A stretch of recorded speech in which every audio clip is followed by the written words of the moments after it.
Dave Smith loves genocidal colonialist Pat Buchanan. The infamous Paleo-Conservative George Bush Senior and George Bush Senior advisor Pat Buchanan wrote a book that everyone has been talking about recently, or at least Dave Smith and Anarcho-Capitalist, called Churchill, Hitler, and the Unnecessary War. I wanted to read it and take notes on it for videos because I heard Anarcho-Capitalist podcaster Dave Smith recommend it. The book also was mentioned by the infamous Shit Disturber podcast historian, but apparently not a Holocaust revisionist, Daryl Cooper. He infamously made the case for Hitler having better intentions than many of us believe, and that Churchill was literally the chief villain of World War II. This message was spread to millions of people on wacko conservative former Fox News journalist Tucker Carlson's podcast. Anyway, in Churchill, Hitler, and the Unnecessary War, Buchanan wrote about the British Empire.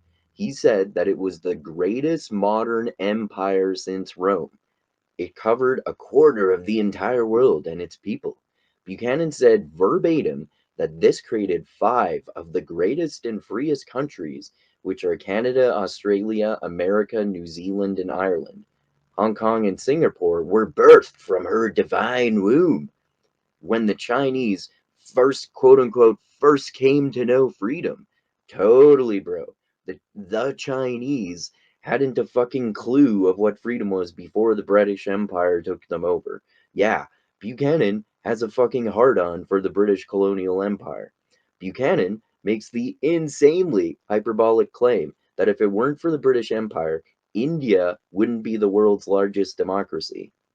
Also, South Africa apparently would have never become the most advanced nation in Africa. What a fucking dumbass. There are obviously innumerable factors that are constantly changing in unpredictable ways. Plus, historians disagree about both grand narratives but also crucial smaller details all the time. Buchanan is making the fucking asinine argument with zero evidence behind it that British colonialism literally improved the entire world. Supposedly, it's also even responsible for founding Canada, Australia, America, New Zealand, Hong Kong, and Singapore. The much more unhinged aspect of his assertion is that Britain made India the world's largest democracy and South Africa the most advanced country in Africa. As if these countries get no fucking credit whatsoever for becoming advanced democracies after Britain gave birth to them, so to speak. First, you have to accept the premise that colonialism is good, and Britain did those countries favors by colonizing them. That's bullshit. You also would have to grant that Britain colonizing these countries is why South Africa and India became advanced democracies.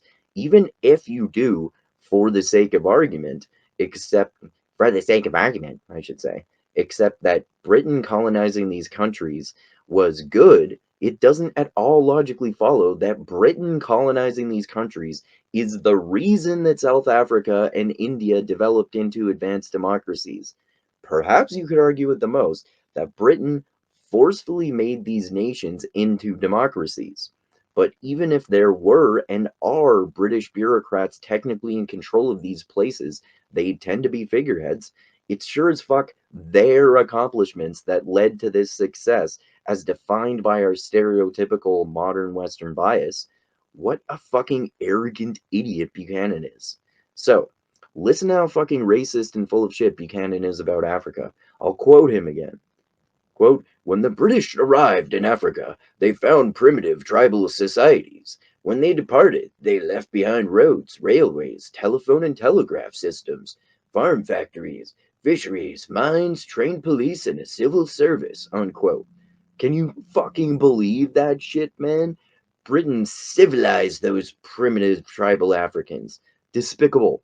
Buchanan then goes on to claim that Britain is literally responsible for creating America and American culture too. Yeah, bro. The first Americans were not revolting against the British monarchy. If one country gets brownie points for its people leaving and making a new country, how many fucking times in human history has that happened? How far back do we have to go? Ostensibly, American culture is British culture too. That's a little more believable since Americans came from Britain, their culture did too. but American culture became its own thing. It had ingredients from all of the first American immigrants. There were clearly tons of Europeans, French, Africans, and others too who came to Africa around, or America rather, around the same time as British people. Irish, Scottish, etc. Let's not forget the fucking tons of African slaves that Christopher Columbus was Italian, and crucially, that native people were in America for hundreds of years before Britain colonized it. All of these nations and people form the melting pot of American culture. Buchanan is kind of right that America owes a debt to Britain for its laws, language, literature, and representative government. However, Buchanan pointed out earlier that according to his own damn logic, Britain's laws and representative government in particular can easily be traced back to ancient Rome. Unlike some parliamentary democracies such as Canada, though, America's system is more similar to that of Rome. It's technically a republic rather than a democracy, as Pat Buchanan, I'm sure, fucking knows. I've laid out how full of shit and permissive genocidal racist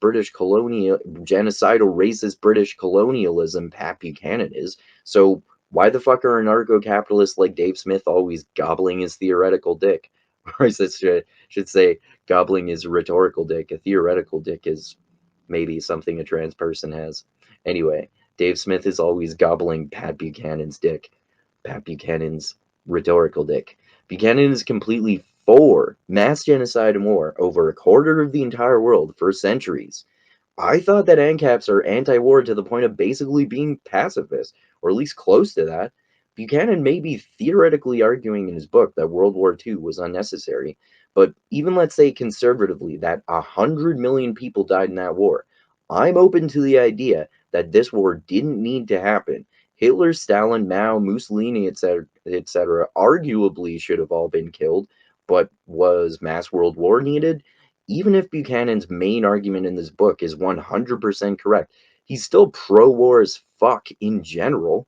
Any number of people getting murdered is atrocious, and I don't know even a ballpark number of the casualties there were during the British Empire, but I'm definitely willing to gamble that even if we don't adjust proportions due to increased population size, a lot more than 100 million people died during British colonialism. So, Dave Smith, are you fucking kidding me, man? Like, obviously, no one has to agree with anyone about everything. However, Buchanan's boner for British colonialism is completely anathema to Dave Smith's fundamental anti-war principles. Dave Smith loves genocidal colonialist Pat Buchanan.